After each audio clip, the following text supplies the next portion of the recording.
Hello everyone, I'm Dr. Abdesh Sharma and welcome to our channel Aspire Relations।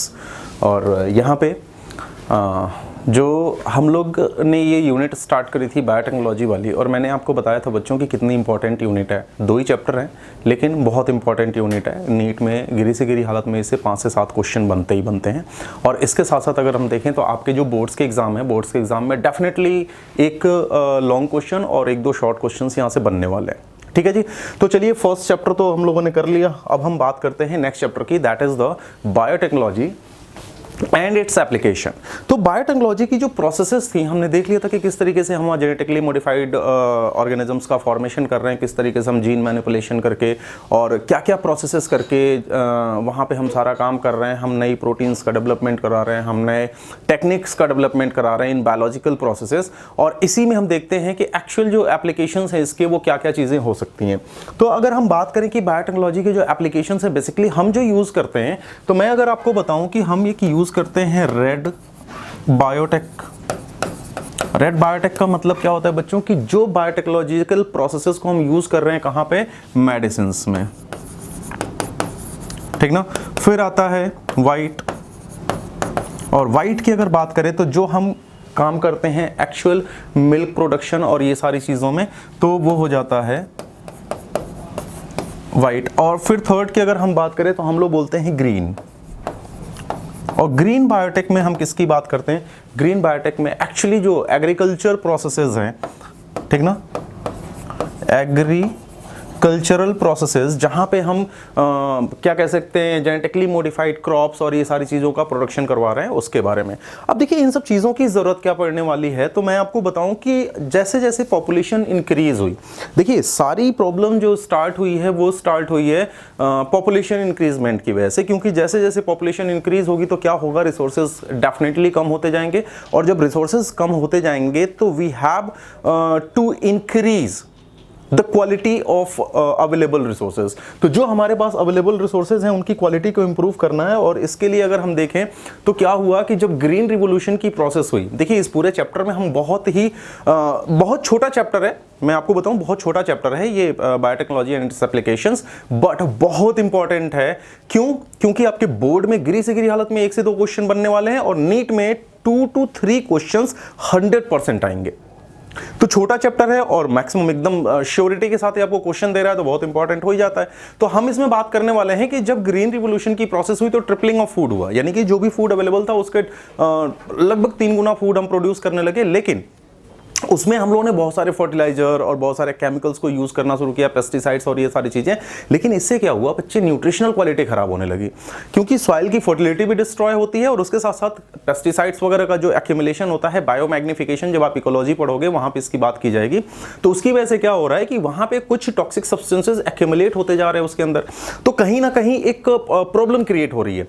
अब उन सब चीजों से बचने के लिए हम देखें तो क्या होता है कि सेकेंड चीज ये भी होता है कि जो ये एग्रीकल्चरल केमिकल्स होते हैं लाइक फर्टिलाइजर हो गया और पेस्टिसाइड्स, ये काफी कॉस्टली भी पड़ते हैं, तो हर एक फार्मर इसको प्रॉपर यूज नहीं कर सकता है। तो अब इससे बचने के लिए, और इसका सबसे जो इजी उपाय था वो क्या था कि हम जीएमओ का फॉर्मेशन करें। जीएमओ क्या होता है, this is the tailor made plant, मतलब कि हम अपने डिजायर के अकॉर्डिंग हम उसमें नए नए जीन्स को इंट्रोड्यूस करते हैं, जिसके अकॉर्डिंग हम क्या करते हैं कि अपना डिजायरेबल प्रोटीन सिंथेसाइज कराते हैं वहां पे, अपने डिजायरेबल कैरेक्टर्स को वहां पे यूज कराते हैं। और जो चीज सपोज कि हमने जैसे गोल्डन राइस का फॉर्मेशन कराया जो विटामिन ए रिच हुआ करता था, तो इस तरीके से हमने क्या किया, उनकी न्यूट्रिशनल क्वालिटी भी इंप्रूव की। तो ये सारी प्रोसेसेस हम देखने वाले हैं इस चैप्टर के अंदर।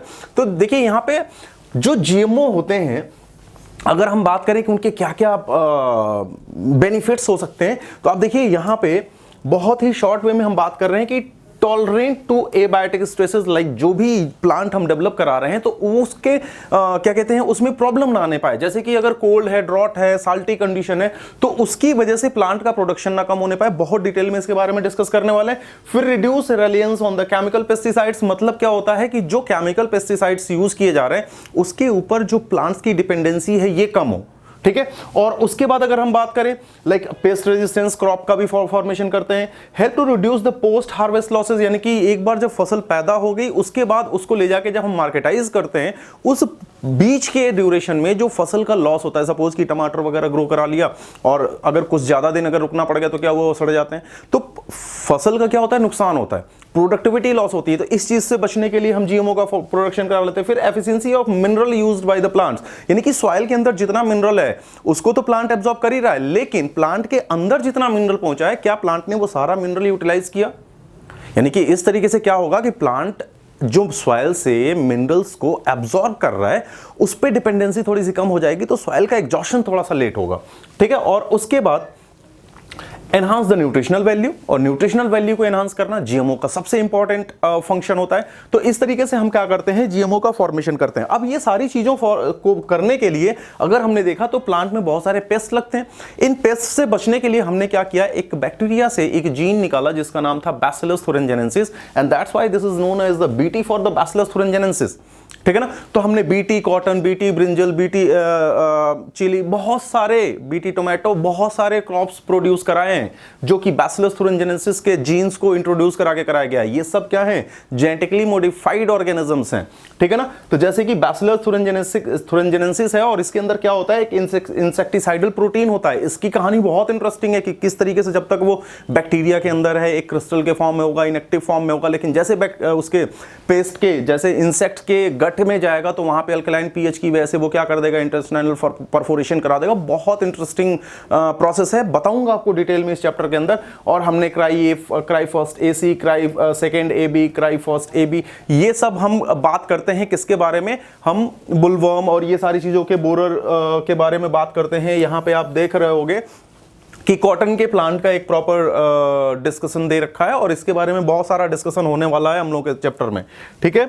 चलिए अब अगर हम देखें तो यहां पे हमने और इसके थ्रू क्या एप्लीकेशंस हमने यूज किया एग्रीकल्चर फील्ड में, हमने पेस्ट रेजिस्टेंस प्लांट भी बनाए। पेस्ट रेजिस्टेंस प्लांट बनाने के लिए हमने कुछ टेक्निक्स यूज की और उसमें सबसे इंपॉर्टेंट टेक्निक है that is the RNA interference.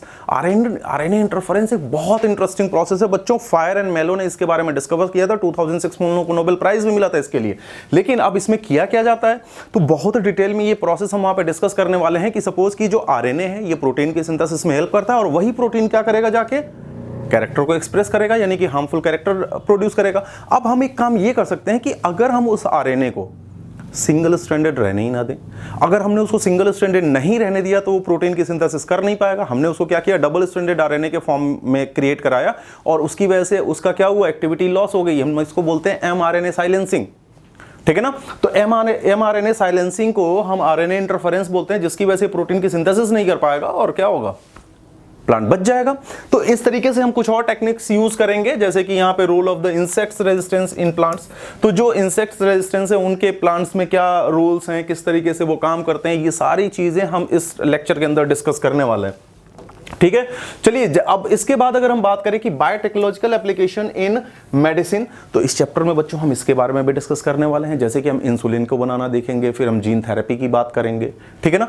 तो जैसे हम इंसुलिन के बनाने की अगर हम बात कर लें कि जेनेटिकली इंजीनियर्ड इंसुलिन, तो हम देखते हैं कि इंसुलिन आज के टाइम पे एक ह्यूज पॉपुलेशन, एक ह्यूज ह्यूमन पॉपुलेशन किस प्रॉब्लम से सफर कर रही है, दैट इज द डायबिटीज। और डायबिटीज से बचने के लिए उनको क्या चाहिए होता है, इंसुलिन के इंजेक्शन चाहिए होते हैं। तो अब ये इंसुलिन जो है बॉडी में आपके सिंथेसाइज होती है, बहुत अच्छे से आप लोग 11th में पढ़ के आए होंगे कि जो पेंक्रियाज है, हेटोक्राइन ग्लैंड होती है, उसमें आइसोलेट्स ऑफ लैंगरहैंस होते हैं और उसकी जो बीटा सेल्स होती है वो इंसुलिन को सिंथेसिस करती है। लेकिन अगर किसी रीजन से वो इंसुलिन सिंथेसिस नहीं होता है तो बॉडी के अंदर ग्लूकोज का जो मेटाबॉलिज्म है वो डिस्टर्ब होता है और उसकी वजह से प्रॉब्लम क्या क्रिएट होती है, डायबिटीज। अब ये डायबिटीज से बचने के लिए इंसुलिन को हम क्या कर सकते हैं कि बाहर से इंजेक्ट कर सकते हैं, ठीक है। लेकिन ये इंसुलिन हम बनाएंगे कहां, तो हम यहां पे यही सारी चीजें पढ़ने वाले हैं कि इंसुलिन को हम आउट ऑफ ह्यूमन बॉडी कैसे क्रिएट कराते हैं। आपको पता होगा, अगर शायद आपने ये चैप्टर अगर थोड़ा बहुत पढ़ा होगा, तो एली लिली एक अमेरिकन कंपनी थी जिसने फर्स्ट टाइम ह्यूमन इंसुलिन को फॉर्म किया था। और उसने क्या किया था कि देखो इंसुलिन के सिंथेसाइज करने वाले 3 एक्चुअली में जीन होते हैं, उन 3 से 3 पॉलीपेप्टाइड्स का फॉर्मेशन होता है, ए, बी एंड सी। और इसमें अगर हम देखते हैं कि जो बी पेप्टाइड है वो एक तरीके से नॉन फंक्शनल होता है, लेकिन सिंथेसिस जब होती है तो ये बीच में होता है, अब इसको निकालना पड़ता है, यानी कि एक्टिव इंसुलिन में कन्वर्ट करना पड़ता है। तो हम क्या कर सकते हैं कि जो ए और सी वाले जीन है इनको हम इंट्रोड्यूस करा सकते हैं बैक्टीरिया के अंदर, और वहां से हम ये पेप्टाइड्स को आइसोलेट करके और इसके बीच में डाइसल्फाइड बॉन्ड क्रिएट करा के हम प्रॉपर इंसुलिन का फॉर्मेशन करा सकते हैं। अब ये कैसे करा सकते हैं ये चैप्टर में हम रिवील करेंगे और प्रॉपर इसके बारे में डिस्कस करेंगे बच्चों, ठीक है जी। चलिए, तो ये मेडिसिन के उसमें देखते हैं। फिर अगर हम जीन थेरेपी की बात करें तो हम देखते हैं कि कुछ ऐसे सीवियर डिजीजेज होते हैं, कुछ ऐसे कॉन्जेनाइटल डिजीजेज होते हैं जो पेरेंट्स के थ्रू आते हैं या जेनेटिक होते हैं। अब जब ये जेनेटिक होते हैं तो जो न्यू चाइल्ड प्रोड्यूस हो रहे हैं या जो नए बच्चे पैदा होते हैं उसके अंदर भी आ सकते हैं। अब जैसे कि एडीए डेफिशिएंसी की बात हो गई, तो एडीए क्या होता है? एडिनोसिन डीएमिनेज जो एंजाइम है उसकी डेफिशिएंसी हो जाती है, तो उसमें जो पूरा बॉडी है उसमें जो जिसके अंदर ये प्रॉब्लम होती है तो वो बहुत सारी मेटाबॉलिक डिसऑर्डर से गुजरता है, और वो सारे डिसऑर्डर्स के बारे में हम यहाँ पे डिस्कस करने वाले हैं। अब ये सारी चीज़ों को कैसे क्योर किया जाए, तो क्या किया जा सकता है भैया? एडिनोसिन डीएमिनेज को हम उसको दे सकते हैं इंजेक्शन के फॉर्म में, लेकिन क्या ये परमानेंट क्योर है? नहीं, जब तक देंगे जब तक ठीक रहेगा, अदरवाइज प्रॉब्लम क्रिएट हो जाएगी। वहीं पर अगर हम बात करें कि हम क्या कर सकते हैं, उसके ब्लड से उसके ब्लड सेल्स को हम बाहर निकालें, आइसोलेट करें, और उसमें एडीए वाला जीन वो क्या करते हैं, जीन डालें या एडीए वाले प्रोटीन डालें। अब जब हम ये वापस ब्लड उसके अंदर डालेंगे तो इन ब्लड का जो टाइम पीरियड होता है, ब्लड सेल्स का एक लाइफ स्पॉन होता है, उसके बाद उसकी डेथ हो जानी है, वापस से प्रॉब्लम क्रिएट हो जाएगी।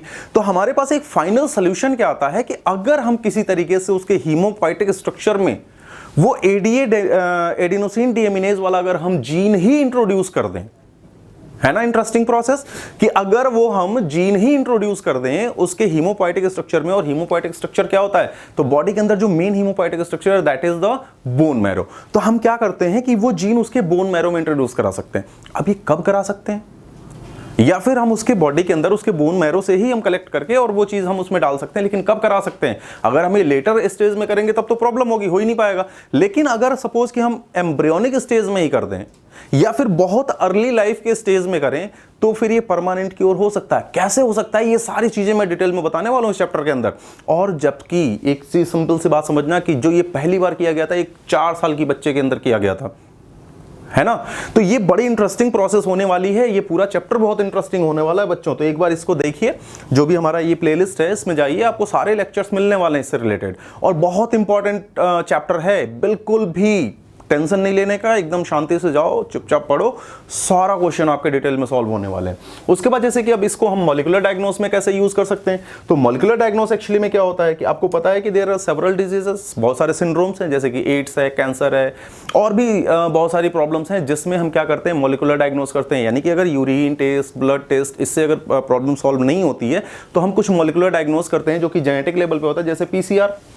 तो पीसीआर जैसे कि हमने पिछले चैप्टर में आपसे डिस्कस किया था कि वहां पे हम क्या करते हैं, एक बहुत हायर लेवल पे जितना भी उसके अंदर जो डीएनए होता है उसको मल्टीपल लेवल पे ग्रो कराते हैं, बिलियंस ऑफ कॉपी बनाते हैं, और फिर हम देखते हैं कि उसमें किस तरीके से काम चलता है। और वहां पे हम एलिजा टेस्ट की बात करेंगे जो कि एचआईवी के लिए, एड्स के लिए बहुत प्रॉपर तरीके से यूज होने वाला है, ठीक ना। तो कई बार क्वेश्चन भी आया हुआ है कि एलिजा टेस्ट में एक्चुअली में क्या होता है, तो यहाँ एंटीजन एंटीबॉडी इंट्रैक्शंस पे काम होता है। जैसे यहाँ पे मैं बोला कि यहाँ में हम मॉलिक्यूलर बेसिस यानी कि डीएनए के लेवल पे जाएंगे, और यहाँ पे हम बात करेंगे एंटीजन एंटीबॉडी इंट्रैक्शंस की, ठीक ना। तो ये बहुत इंटरेस्टिंग चैप्टर है बच्चों, एक बार पढ़ो, क्वेश्चंस आना ही आना है, 100% आना है। ये मान के चलो जितना छोटा ये चैप्टर है उतना ही इंपॉर्टेंट चैप्टर है, और इसीलिए मैं आपसे बार बार बोल रहा हूं कि ये चैप्टर आप जरूर पढ़िए, ठीक है ना। और उसके बाद फिर हम बात करते हैं ट्रांसजेनिक एनिमल्स की।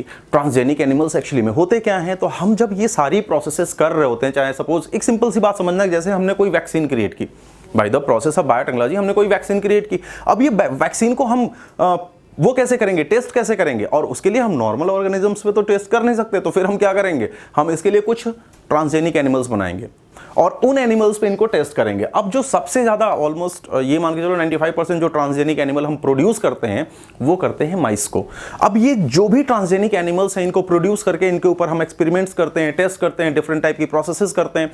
इनके कुछ एथिकल इश्यूज भी होते हैं जिसके बारे में डिस्कस किया जाएगा कि ये ट्रांसजेनिक एनिमल्स को बनाना, फिर उनके ऊपर टेस्ट करना, और ये एथिकल इश्यूज उनके सारी चीजें क्या होती हैं। तो इसके ऊपर हम ट्रांसजेनिक एनिमल्स के ऊपर हम क्या क्या कर सकते हैं, जैसे कि हम नॉर्मल फिजियोलॉजिकल एंड डेवलपमेंट्स की स्टडी कर सकते हैं, फिर उसके बाद स्टडी ऑफ डिजीज कर सकते हैं, जो भी डिजीजेस हो रही हैं पॉपुलेशन में उसको हम वहां पे स्टडी कर सकते हैं। फिर हम बायोलॉजिकल प्रोडक्ट्स, जो भी बायोलॉजिकल प्रोडक्ट्स हैं उसको टेस्ट कर सकते हैं, उसकी स्टडी कर सकते हैं, वैक्सीन की सेफ्टी के बारे में टेस्ट कर सकते हैं, केमिकल सेफ्टी टेस्टिंग कर सकते हैं, और ये सारी प्रोसेसेस को हम डिटेल में पढ़ने वाले हैं कि किस तरीके से करते हैं यही चैप्टर के अंदर, ठीक है।